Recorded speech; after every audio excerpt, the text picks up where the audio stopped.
स्पष्टता इस बात को लेकर है कि वेटेज कैसे होगा। 10वीं के बोर्ड की परीक्षा का वेटेज कितना होगा, 11वीं की फाइनल एग्जाम का कितना वेटेज होगा और प्री बोर्ड 12th उसका कितना वेटेज होगा। कुछ इस पर अभी तय हुआ है फॉर्मूला या अभी ये फ्लूइड है, अभी आप तय नहीं कर पाए?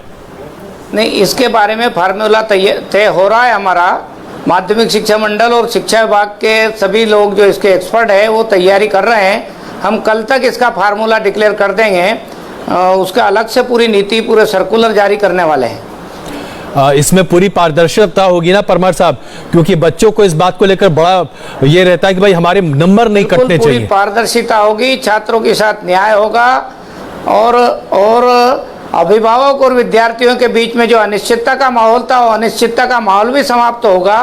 मध्य प्रदेश में परिणाम को लेकर के किसी भी प्रकार की किसी को शंका करने की मुझे लगता है कि कोई भी कभी ऐसे वो नहीं आएंगे जिसके कारण यहाँ कोई प्रश्नवाचक चिन्ह खड़े हो। जी, शिक्षा मंत्री जी, अब ये भी जानना बड़ा आवश्यक है कि नतीजे जो हैं 12th के बोर्ड के एग्जाम्स के, ये अमूमन कब तक आ पाएंगे, क्योंकि दूसरे शहरों के या फिर अलग अलग जाकर जैसे दिल्ली या किसी अन्य शहर में विश्वविद्यालय में अगर आपको एडमिशन लेना है तो मार्कशीट पहले आ जानी चाहिए।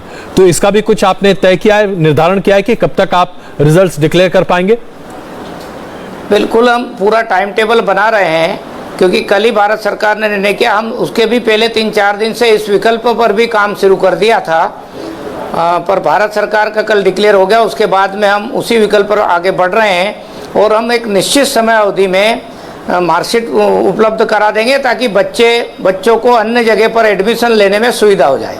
जी, शिक्षा मंत्री जी, अब इस कोरोना महामारी की वजह से हम ये तो समझ गए हैं कि बच्चों का जो इंटरनल असेसमेंट होता है, उन प्री बोर्ड के एग्जाम्स होते हैं, ये अपने आप में बड़े महत्वपूर्ण है, क्योंकि यही अब एक आधार बन सकते हैं भविष्य में भी इस तरह की दिक्कत अगर आती है तब। क्या अब कुछ आप सुधार करने जा रहे हैं शिक्षा प्रणाली में? क्या असेसमेंट के तरीके साल भर चलेंगे? क्या इस पर विचार हो सकता है? देखिए, राष्ट्रीय शिक्षा नीति में जो अपेक्षा की गई है निरंतर असेसमेंट करने की व्यवस्था, उस पर हम आगे काम करने वाले हैं। हमने कोरोना के संक्रमण को देखते हुए भी इसी प्रकार की तैयारी की है और इसी प्रकार से हम पढ़ाई के तरीके भी बदलने के हमको प्रयास करना होंगे, ताकि ये संकट आज हम कह नहीं सकते कब तक रहने वाला है, लेकिन छात्रों की पढ़ाई निरंतर चलती रहे हमारी प्राथमिकता है। इसलिए प्रत्यक्ष स्कूल जहाँ नहीं लग पाएंगे उसका विकल्प क्या होगा, इस सब पर हमारा विभाग पूरी तैयारी कर रहा है और जल्दी हम पूरे साल भर का कैलेंडर हमारे विद्यार्थियों के पास पहुंचाने वाले हैं। और क्योंकि कोरोना के कारण जो अनिश्चितता बनी थी, उस अनिश्चितता के दौर को हम आगे समाप्त करने की ओर आगे बढ़ेंगे। जी परमार जी, एक महत्वपूर्ण सवाल ये भी है कि हम देख रहे हैं कि लगातार अब डिजिटल एजुकेशन बढ़ता चला जा रहा है। राज्यों में खास करके सुदूर इलाकों में जो बच्चे हैं उनके लिए इंटरनेट कनेक्टिविटी बहुत बड़ी समस्या है, और दूसरी बात यह है कि शिक्षक भी पूरे तरीके से तैयार नहीं है कि बच्चों को पढ़ा सके डिजिटली। आप कोई ट्रेनिंग कोर्स शुरू कर रहे हैं शिक्षकों के लिए और उसके साथ साथ डिजिटल पेनिट्रेशन के लिए कोई नई मुहिम शुरू करेंगे? निश्चित रूप से हमारे मध्य प्रदेश में भी अभी जो ट्राइबल और ग्रामीण क्षेत्र है, दूरस्थ क्षेत्र है, वहाँ पर इंटरनेट की बड़ी समस्या है और इसीलिए हम पूरी व्यवस्था को केवल ऑनलाइन पढ़ाई के आधार पर आगे नहीं बढ़ा सकते हैं।